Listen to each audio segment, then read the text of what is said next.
মৃত্যু নিয়ে আমি কোনো দুশ্চিন্তা করব না। আমার মৃতদেহের কি হবে সেটা নিয়ে কোনো অযথা আগ্রহ দেখাবো না। আমি জানি আমার মুসলিম ভাইয়েরা করণীয় সবকিছুই যথাযথভাবে করবে। তারা প্রথমে আমার পরনের পোশাক খুলে আমাকে বিবস্ত্র করবে, আমাকে গোসল করাবে, তারপর আমাকে কাফন পরাবে, আমাকে আমার বাসগৃহে থেকে বের করবে, আমাকে নিয়ে তারা আমার নতুন বাসগৃহে কবরের দিকে রওনা হবে। আমাকে বিদায় জানাতে বহু মানুষের সমাগম হবে। অনেক মানুষ আমাকে দাফন দেওয়ার জন্য তাদের বাহ্যিক কর্মকাণ্ড কিংবা সবার সময়সূচি বাতিল করবে, কিন্তু দুঃখজনকভাবে অধিকাংশ মানুষ এর পরের দিনগুলোতে আমার এই উপদেশগুলো নিয়ে গভীরভাবে চিন্তা করবে না। আমার ব্যক্তিগত বিষয়ের উপর আমি অধিকার হারাবো।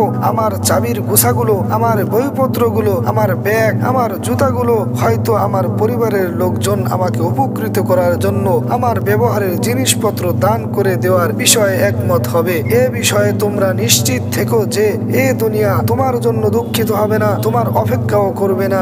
এ দুনিয়ায় ছুটে চলা এক মুহূর্ত তোমার জন্য থেমে থাকবে না। অর্থনৈতিক কর্মকাণ্ড কিংবা ব্যবসা বাণিজ্য সবকিছু চলতে থাকবে। আমার দায়িত্ব, কাজ, কর্ম অন্য কোনো কেউ সম্পাদনা করবে। আমার ধন সম্পদ বিধিসম্মতভাবে আমার ওয়ারিসদের হাতে চলে যাবে, অথচ এর মাঝে এই সম্পদের জন্য আমার হিসাব নিকাশ আরম্ভ হয়ে যাবে। ছোট এবং বড় অনুপরিমাণ এবং কেয়াদাংশ পরিমাণ সবকিছুর হিসাব আমাকে দিতে হবে। আমার মৃত্যুর পর সর্বপ্রথম যা হারাবে তা হলো আমার নামটা হারিয়ে যাবে। কেননা যখন আমি মৃত্যুবরণ করব, তারা আমাকে উদ্দেশ্য করে বলবে, কোথায় লাশ? কেউ আমাকে আমার নাম ধরে সম্বোধন করবে না। যখন তারা আমার জন্য যারা নামাজ আদায় করে বলবে, জানাজা নিয়ে আসো, তারা আমাকে নাম ধরে কেউ ডাকবে না। আর যখন তারা দাফন শুরু করবে, বলবে মৃতদেহের কাছে আনো, তারা আমার নাম ধরে ডাকবে না। এজন্যই দুনিয়ায় আমার বংশ পরিচয়, আমার গোত্র পরিচয়, আমার মর্যাদা এবং আমার খ্যাতি কোনো কিছুই আমাকে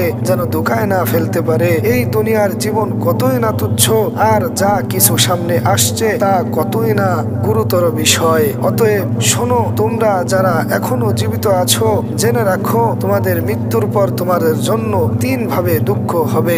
এক নম্বরে যেভাবে দুঃখ হবে, যারা তোমাকে বাহ্যিক ভাবে চিনত তারা তোমাকে হতভাগা বলবে। তোমার বন্ধু বান্ধব যারা আছে বড় জোর তোমার জন্য কয়েক ঘন্টা বা কয়েক দিন দুঃখ করবে, তারপর তারা আবার গল্প গুজব হাসি ঠাট্টায় মত্ত হয়ে যাবে। তিন নম্বরে যারা তোমার জন্য দুঃখ করবে তারা হলো খুব বেশি গভীর ভাবে দুঃখিত হবে। তারা তোমার পরিবারের লোকজন, তারা এক সপ্তাহ, 2 সপ্তাহ, 1 মাস কিংবা 2 মাস, বড় জোর 1 বছর পর্যন্ত তোমার জন্য দুঃখ করবে। এরপর তারা তোমাকে স্মৃতির মণিকোঠায় যত্ন করে রেখে দিবে। মানুষের মাঝে তোমাকে নিয়ে গল্প শেষ হয়ে যাবে, অতঃপর তোমার জীবনকে নতুন গল্প শুরু হবে, আর তা হবে পরকালের জীবনের বাস্তবতা। তোমার নিকট থেকে নিঃশেষ হয়ে যাবে সৌন্দর্য, ধন সম্পদ, সুস্বাস্থ্য, সন্তান সন্ততি, বসত বাড়ি, প্রাসাদ সমূহ, জীবন সঙ্গী। তোমার নিকট তোমার ভালো অথবা মন্দ আমল ব্যতীত আর কোনো কিছুই অবশিষ্ট থাকবে না। শুরু হবে তোমার নতুন জীবনের বাস্তবতা,